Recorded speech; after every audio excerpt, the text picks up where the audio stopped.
me a story. Something we've all said or heard in our lives. Stories bring us together around the campfire. Storytelling has earned its place as the most important tradition humans possess. The most important reason for this being that every story contains a lesson. Lessons to love, to forgive, to be just, and to strive for better than we have. They empower us, they lead us, they comfort us. Born in Alberta, raised in the backcountry, fishing, hunting, nature, the wild, all run thick in my blood.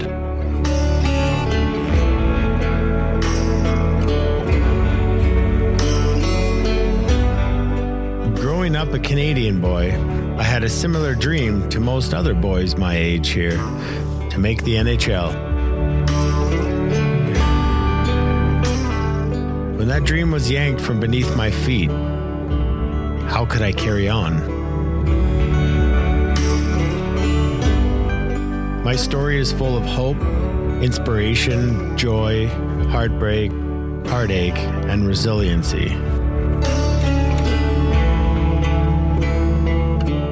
My name is Dana Lattery. I'm a fly fishing guide in southern Alberta, an ex-professional hockey player, and a storyteller at heart. Having spent the past decade guiding thousands of fly fishermen from all over the world, I've heard so many stories that paralleled mine. Stories of pain, brokenness, tragedy, from all different walks of life. The more time I spent with them, the more I realized that we all shared one common thread. Fly fishing saved our lives. Grab your favorite drink and join me on this journey as our story begins.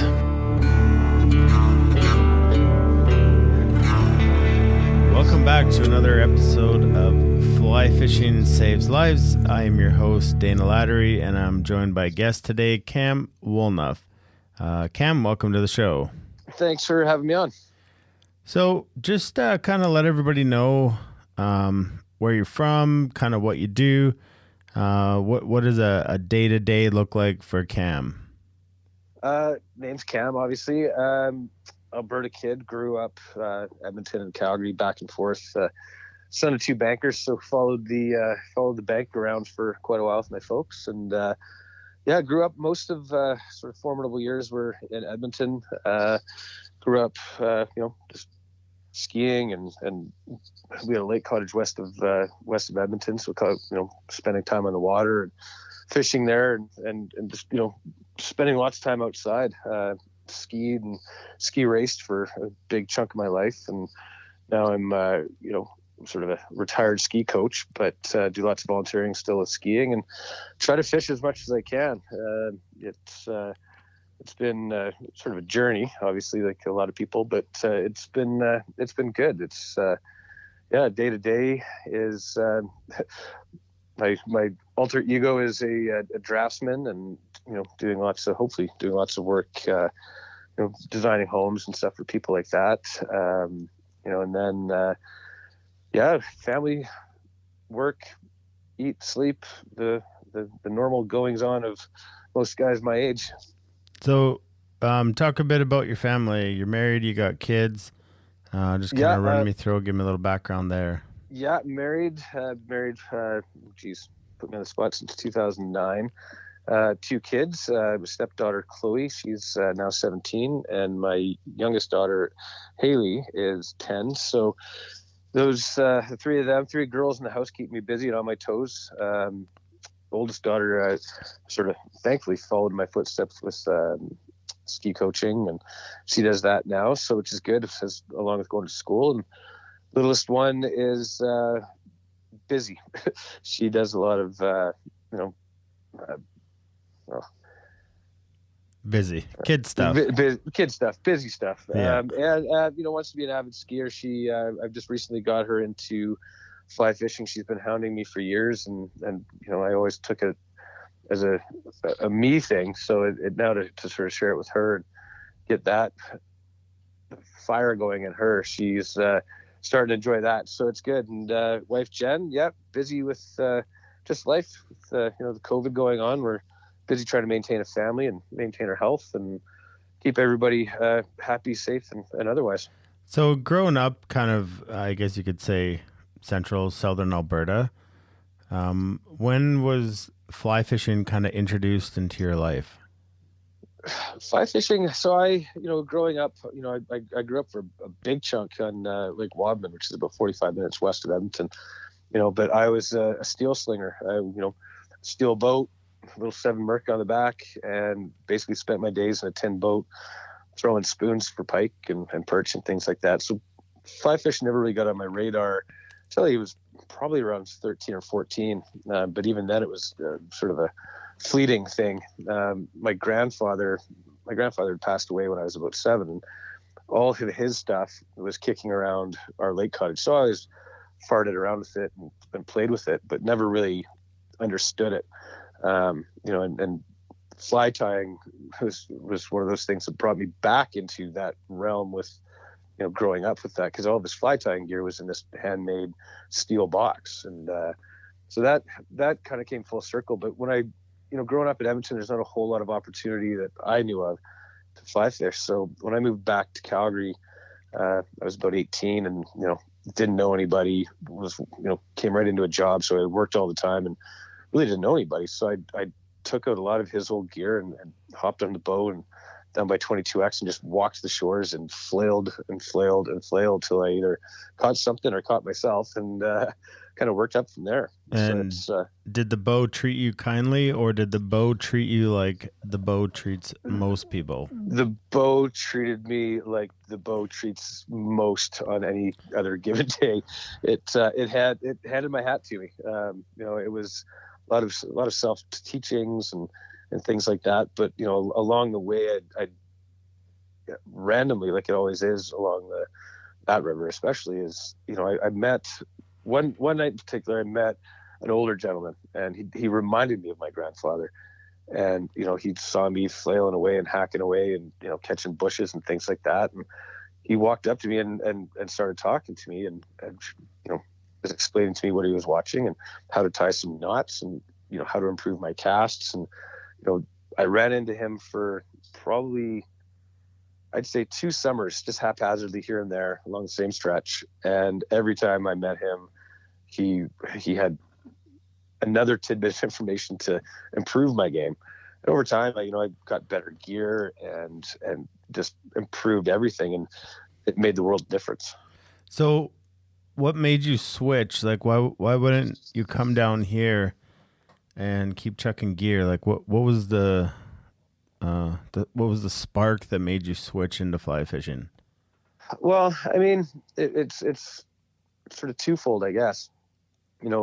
Being in Calgary with spinning gear, no real access to lakes that I knew of, and no boat and things like that. So my style of fishing that I'd known growing up was, getting into deeper water and not fishing from shore. It was always from boat. So with no real access to that, the river drew me, and I did try, I think, a couple times with spin gear, and never really, I'd catching bottom, snagging, losing $3 at a time in a totally different way. But it's just more fun to do that with flies now. It's way more fun to do with flies. A lot more rewarding. Yeah. But it was where I grew up. When I moved back to Calgary, I mean, my folks lived in Parkland, so I was 8 minutes away from the bow in a traffic jam if I tried. So I had this access to water that I'd never had on a daily basis. So, and I'm a bit of an introvert, and I always was growing up. And, so fly fishing appealed to me. That was something I could do on my own, solely find my own way, find my own water, and really just sort of discover this new city. I mean, I grew up here when I was really little, but, I discovered a whole new aspect of Calgary and the bow that I'd never really anticipated at that time. So a lot of things you see about fly fishing are very intimidating.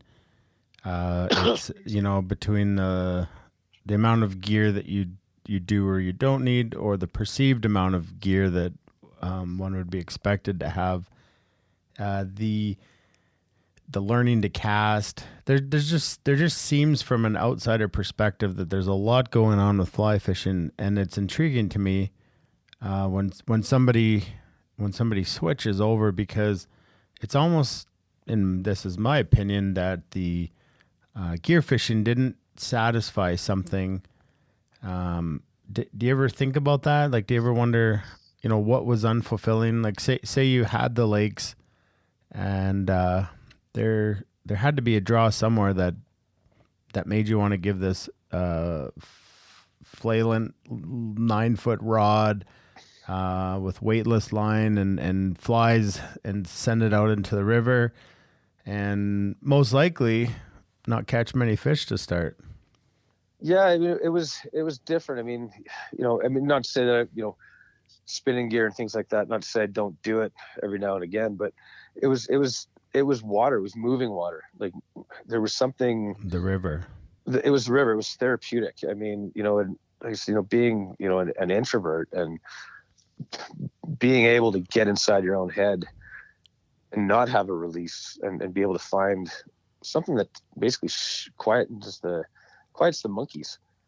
Everything's screaming around in your head. It was something different, being in a boat and having the noise of the motor and that repetition, like I said, wasn't quite satisfying enough. It was, it was just chuck and duck. It was just getting out there throwing steel. But, the river, there's so many moving parts. And I think, that the hunt and the presentation and, reading water and just feeling water and, moving water is such a big change from people that are, for a guy that, grew up in lakes and things like that. Had never really fished proper moving water to any extent, but it was something that was new. And, I was at the age, at 18, bored out of my skull, didn't know anybody, which really didn't make a difference because, being a pretty quiet kid, it was just something I could do on my own. It was satisfying. And, it was finding that inner quiet was really what it came down to, is, and letting that noise take over. Yeah. The intimacy of standing in a river and all that stuff that comes along. And now what, you speak about being an introvert, and you speak about monkeys and the noise and stuff. And, what brought that stuff on? Was it work? Was it relationships? Was there something in particular that, you found yourself trying to escape from by heading to the river? I think a lot of it is, I mean, introvert wise, like I always had friends growing up, but I never had close friends. And, I always had acquaintances, but never good, close buddies or pals and things like that. And, and I was always a very introspective person, and still am. So, letting things bother you, like maybe it was part depression. Maybe it was just being, who knows, maybe it was ADHD. I have no idea. But my mind is always racing. Like I see life as a picture in my head. Everything I do, I mean, right down to even drawing now. I mean, when I draw or I'm building something or I'm thinking about something, I see it as a picture.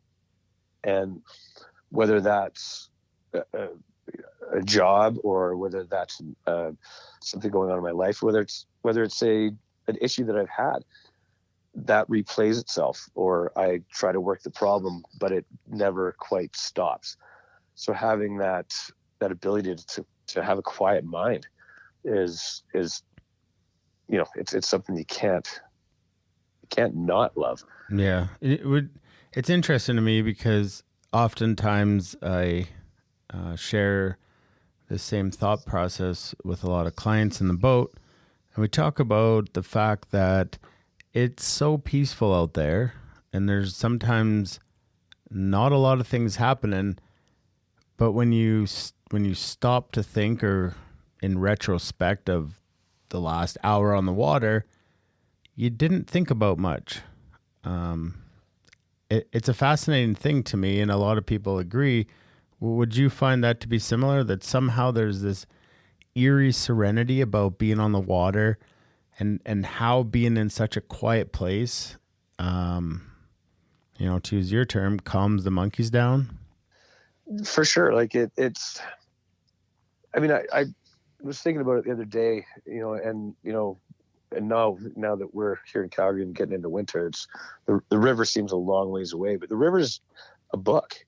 It's, when you read, it's quiet when you're reading, but you always have this picture in your head about what's going on, whether you're reading it or whether you're on the water, reading the water and seeing it. There's 800 things happening all at one time, but you don't even notice a single one of them happening unless you're focusing on the one. And typically that's a little bit of foam or hair or whatever it is at the end of your line. And yeah, like an hour can disappear like it's 5 seconds. Like Yeah, time on the water is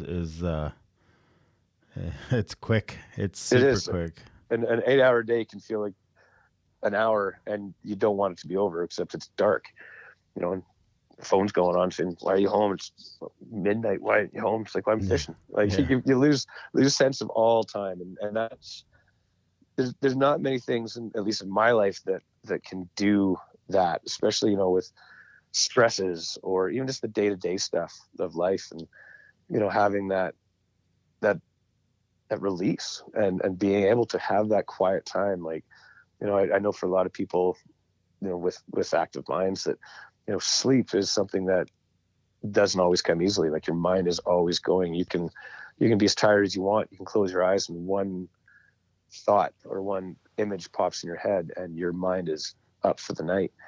And fishing, after a day of fishing, there's usually not a hard problem to fall asleep. Yeah, so it kind of does it for you. Yeah, it empties the batteries, which is a good thing. I mean, that's, it's a recharge and an empty all at the same time. And I think it empties out the stresses and recharges, what you're looking for, and recharges that quiet time in your head. And it's for me, it's a weird thing to describe because it is a personal thing. I mean, I love being on the water. Do I do it as much as I want? No, and a lot of it has changed in the last few years, with how I fish. So just changed. Just to talk about that, take us back, maybe in the last 5 years, couple big changes in your life with work and family things. And did any of that, it's up to you if you want to explore that. But I think having known you, I know there's a couple big moments that you went through, and how did fly fishing help you cope with all that? Yeah, and you're right, and it has. I mean, I guess starting, let's start back here. I guess we moved back to Calgary as a family here. We moved back to Calgary about 10 years ago, and I fished quite a bit when I was up in Canmore, but the fishing's not quite as easy to come by. But when I got into it here, I was working a lot. I got in. I came back to Calgary to work with a friend, and that went well for a while, and that was good. And things changed, and kind of a pseudo partnership with that, and it started the business slowed down, so the stresses came up. So I the stress of money and the stress of being successful and quote unquote successful, and the pressures of being the provider and things like that got to me. And so I did spend a lot of time on the river, and thankfully my wife she's all but understanding about me. There's never a time she's ever said no for me to going fishing, unless we're supposed to be going somewhere for dinner. But it's that at that point, just the workloads and things I was stressed about, and money and being successful in my own mind, as far as my family was concerned, that came into play. So I fished quite a bit. And then, as things moved on, I moved on to another company, and the boss there he was a different cat, and the stress had changed there. And I was working way more than I humanly should have for very little reward, or even just, gratitude of keeping his business afloat and going. Yeah. So that changed things. So it's been an up and down battle for me with fishing too, is, spending the time, we're having the energy, and I think that you're hinting on, whether it's depression or whether it's just sadness or tiredness or just overwhelmed, that up and down really focused my time. It was hard to make time for myself. It was either I was always working or I always needed to be at home. And I found some guilt in going and finding something by myself. And I always fished by myself up until a few years ago when I was lucky enough to meet a group of guys like you. Yeah. And it changed things. And and like I said before, being an introvert, I'm a self-proclaimed introvert. I'm an introvert in an extrovert's clothing. I mean, I pull it off these days. It's a lot of things have changed in my life that way, where I've become more comfortable in my own skin. But that the stresses of life really change how you look at things. And in 2016, I lost my mom to cancer, and it was mid-April. So it was a nice April, but not nice enough to get on the water, which I didn't have that. I got into a funk. It was tough. I couldn't focus. I had a lot of different thoughts going through my head, and guilt and all sorts of stuff like that. And, when that water time came up, I did jump at it. I was lucky enough to be actually gifted a pontoon boat. And, as soon as I get on the water, I made every effort I could when I had the time to get out and be retrospective of things that I was feeling guilty about. And, not even so much guilt, but, things left unsaid with, past loved ones. I mean, there was a lot to unpackage from what, me and my family had gone through during that time. And then, once I kind of got past that, still was in a place of just not being, I guess, not being satisfied about what I was doing. Fishing on your own is always fun, but, every now and again you fish with a couple people and it's great. And it's in passing, but, in recent years with yourself and, the boys and, having that, whether it's fly tying or fly fishing or being on the water, and even just hopping online and, sending dank memes back and forth. Yeah. I mean, it's something that I've never really had, so that's changed. It's given a community to the river, to the people that an introvert is comfortable sharing it with, because 100%. Yeah, a lot of times, I would consider myself an extroverted introvert, and I don't want to spend time with random people all the time. It sounds oxymoronic being a guide, but when you get your time for the water, it's like you got to choose carefully.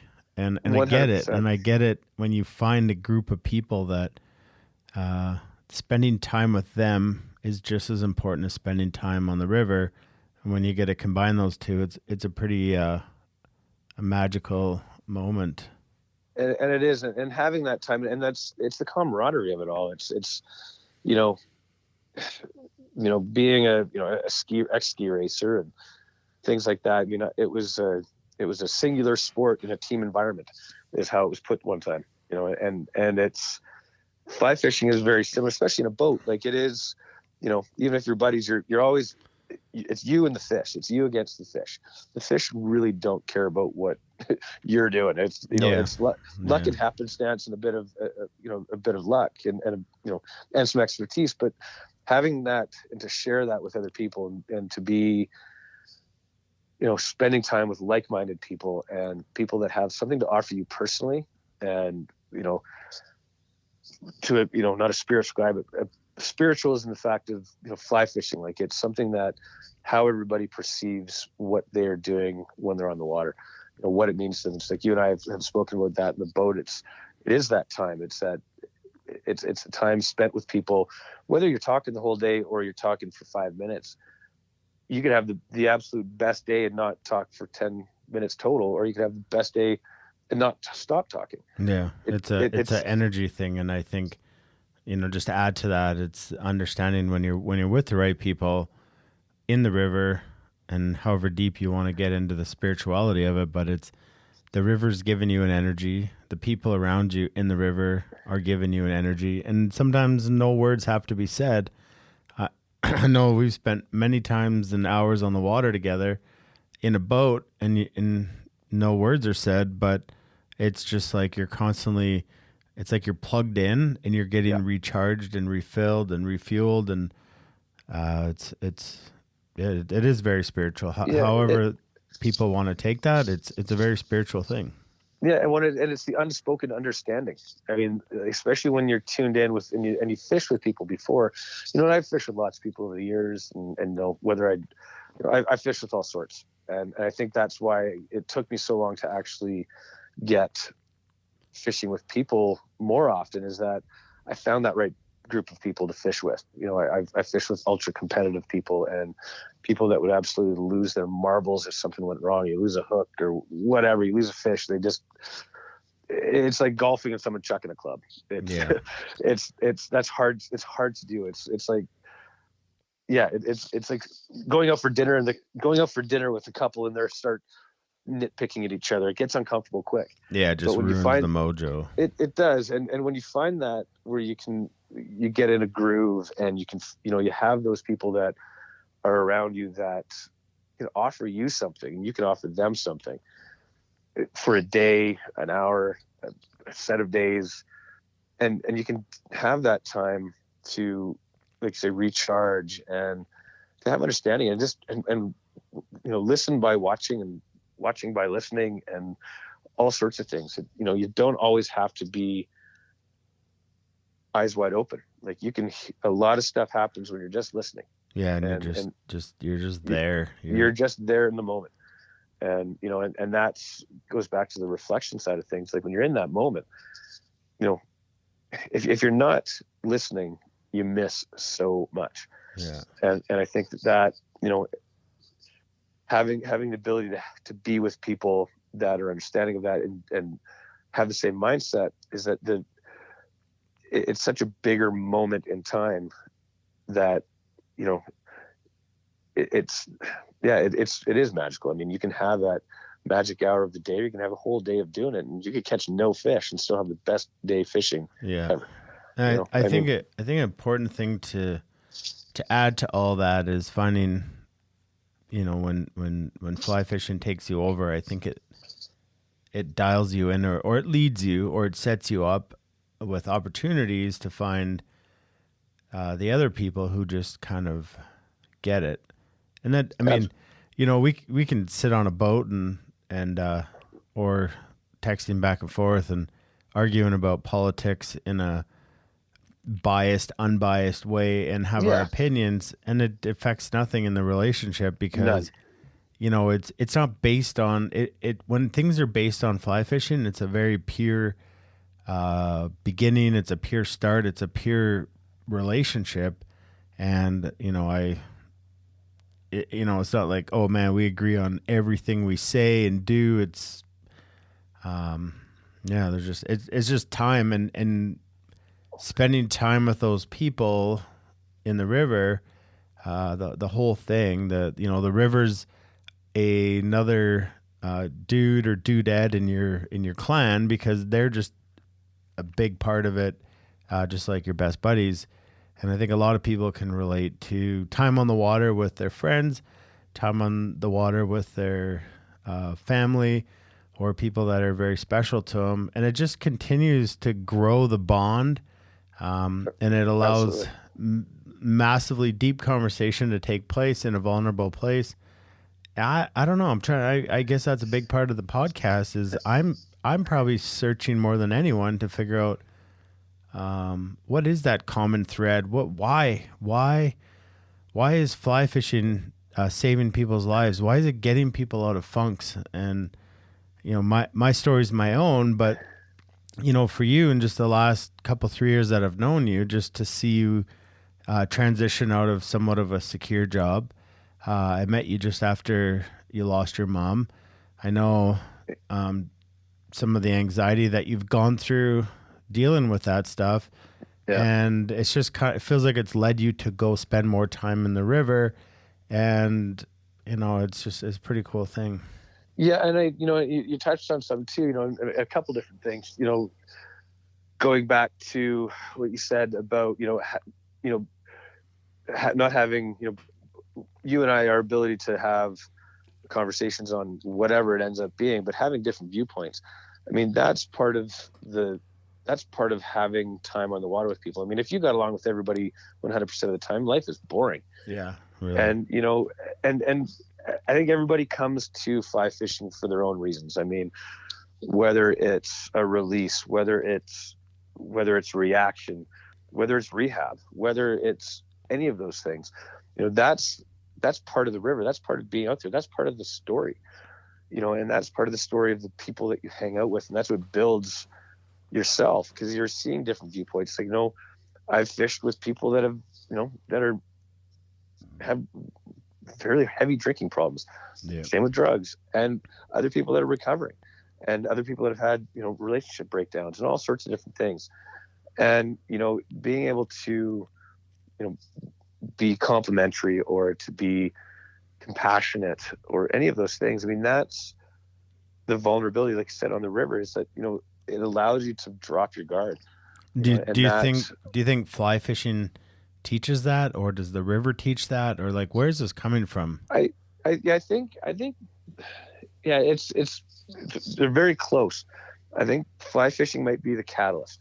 That's something that someone's drawn to something. Like, the number of times I've talked to people saying that they've just picked it up. They saw someone doing it. They thought, what, I need something to do other than the bad stuff that I'm doing, or just get away from an issue or a relationship or something. And transferring their addiction to do something different. Yeah. Like, and that's where it becomes a healthy addiction. I mean, it's monetarily not as much, but it's there's nothing bad can come from it. The river's always there to listen. The river's always talking to you, and the more you talk to people, like whether you're in the boat or you just stop and talk to somebody, I mean, it's huge. I mean, you'd never know. It's, everybody says, you be nice you could be the nicest person, and you could catch one hello or one how's your day to one person on the bank and change their life. Their whole day, Their whole day. They could be in something that changes, what they're doing, or drop the fly off, or some kid get them started. I mean, it's an addiction that, there's lots of addictions out there, whether they're good, bad, or otherwise. But it's, I don't want to be climbing a mountain vertically and hanging over air. Yeah. So the river's the next best thing. So that might not be my addiction today. That might not be my addiction, but I think that's the catalyst. And I think that, the like-mindedness and the backstories of the people you fish with make you a better person. Yeah. I mean, whether it's anything, it doesn't matter what it is. The good, the bad, the ugly, or even worse.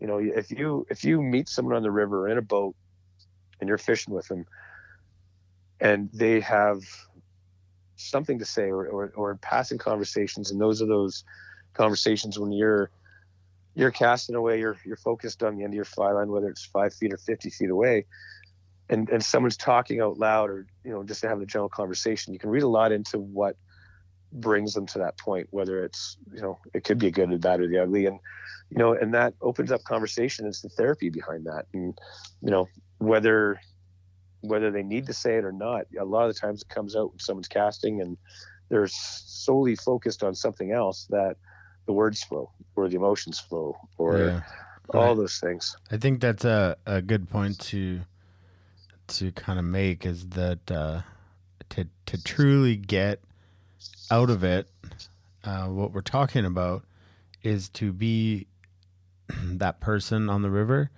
that shares that vibe or that good spirit with other people. Because I think taking from the river this stuff that we've talked about, this therapeutic stuff, I think it is our right to give back into the people who also come down to the river, and or I mean, fly fishing is not just in a river. That's obviously specific into what we're for us, for what we do. But I mean, there's a lot of places that people fly fish, and that's their holy water. That's their spiritual refill. Yeah. And I think the people that frequent those places, it's our duty to feed off that energy and give that energy back to the people who also come down to dip their toes in that stuff. Agreed. Yeah, I mean, bodies of water they're a goblet. They're you're either taking from them or giving back to them. And you know, some days you need to take as much as you can drink, and other days all you have to do is just be there. And that, you know, you're giving something back to the water or the people that you pass in the water, you know. And it's, you know, whether it's a nod or a hi or something like that, or, you know, these days with, you know, social media and someone shooting out a, hey, what am I doing? I'm new to this. Yeah. Just a tidbit of information. And, you know, I learned from a complete stranger for the most part. Like, I was never taught how to fly fish properly until I started fishing with other people. And that's, well, and you know, fishing with open ears and open mind. 100%. Yeah. Never coming into it with an ego. Oh yeah. And ego in fly fishing only produces rotten people on the water, in my opinion. There's no room for that. There is no room. The water's no growth.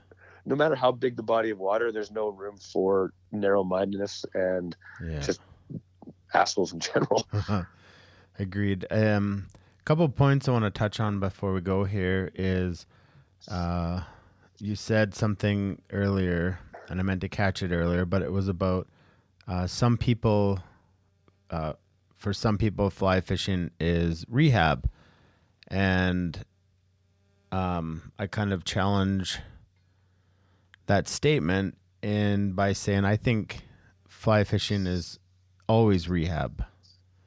And I would agree with you. And I guess when I said that, it's that maybe that's someone's coming off of something that, you know, whether it's, you know, it could be drugs, could be literal and more in the literal sense of it. But you know, in the holistic side of things, you know, it always is rehab. I mean, every time you put your feet in the water, no matter what you do, I mean, whether you're having a shower, you're in the ocean, or you're in the bow or a lake, I mean, that's rehabbing you no matter what you do. I mean, totally. It's a spiritual or a mind freeing episode that, you know, just allows you to unload and, you know, release. Yeah. To let it go.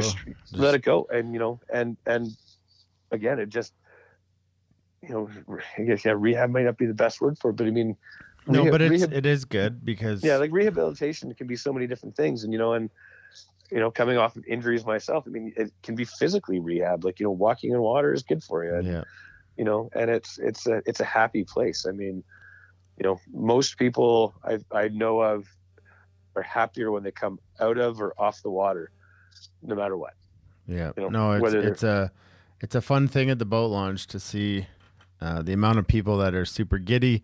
I'm giddy. I get excited every time I get down there, and just because I know it is my rehab. It's my daily rehab. It is it is fixing me. It is curing me. It is filling me. It is making me come home a better person. So if you could answer the question in 3 to 12 sentences, how has fly fishing saved your life? I think fly fishing has saved my life by changing how I think and perceive my life. You know, I've said several times I'm an introvert, and in the last few years that has changed significantly. And I've become more open, a calmer person, and a much more giving person. I'm much more giving of myself and my time to most. You know, not to say I'd give it to everybody, but there's a lot more people now that I would give it to. And I think that has changed my perception of how I see and live my life. And, you know, that'll eventually hopefully save it at some point when it comes down the road. Yeah. Well, I mean, I know you battled with anxiety quite a bit, and there's, you know, I've seen this change in you in the past 3 years, just, you know, how long we've known each other. And I think you're right. It's this perspective change, and I would agree that I would stick with that, because I think I like that. And to add to that too, I mean, like I feel healthier. Like as a person, I feel healthier. I mean, whether my physical health is on the better or not, but I feel, you know, emotionally happier these days, which I haven't. You know, there's a time, you know, last few years when I did go through those ups and downs, and it had changed, and giving myself permission to release things, you know, and that goes for, you know, my immediate family and for people around me. And it's changed a lot. Just and I think it's made me a better person. Yeah. 100% made me a better person. And just, and being more open to people, like, on Thursday Night Live, we were doing it at the pubs, talking to random strangers I've never met before, and, not feeling pent up about talking to somebody. And it's changed that, very much so changed that. Yeah. So I think, like in my intro, I talk about the things that stories teach us. They teach us to love. They teach us to forgive. They teach us to be just and strive for better than we have. They empower us. They lead us. And I think with your story is understanding, it's not every story has this insanely, wow, can't believe if you didn't fly fish, you wouldn't be here today. But I truly think if you can just say it makes me a better person, like you just said, that's saved your life. Because 100%. How many things around us can we say, oh, wow, that picking up doing that made me a better person. It made me a better dad. It made me a better husband. It made me a better employer, employee, whatever the situation was, and a better friend. And that's, I can say that firsthand as a witness to that. It's pretty awesome. So, yeah. Any last things you want to say here before we take off? I think that it's for people that are listening, or the doubts of whether it's for you or not. I mean, there's no fear. There should never be judgment on the river. And with fly fishing, if you're doing it, it's like anything else. If you're doing it for you and doing it for the right reasons, there are people out there that are willing to spend time with you and help you find your release, your retribution, or your rehab, whatever it happens to be. There are people there that are willing to be there with you and come along with that journey. And I've met some fantastic people along that way. And, in the last few years, I've gained more friends than I've had in the last 3 years than I've had in the last 20. And that has definitely changed my life, and definitely probably saved it, and will likely save it at some point in my future life. And continue. So, well, I appreciate that, Cam. It's not always easy coming in here just talking about your story and things that happened to a bunch of random strangers. But I appreciate your friendship. I appreciate spending time with you. I can't wait to go fishing again. It's looking to be nice this week, so we'll have to see what that holds for us. But yeah, no, I just appreciate you taking the time and coming on here and sharing your story. And likewise, I appreciate you, and all the boys. You guys have been instrumental, and your friendship means the most to me. Like it means so much to me these days, and it's very much appreciated, and it's going to be reciprocated as it comes. Well, I appreciate that, Cam, and again, appreciate you coming on the show tonight. If this is your first time tuning in, or maybe you've listened to all the episodes, and you're sitting there thinking to yourself, I have a story, and I want to share my story, and I know that fly fishing has changed my life. If that's you, please reach out to me. This podcast isn't exclusive, it's very inclusive, and it's open to anybody that just wants to share their story about time on the water and how that has changed their life. You can look me up on Instagram at firstcastlastpass, and I would love to share your story. There's power in everybody's story. So have a great night, everybody, and I appreciate you tuning in, and I love you guys.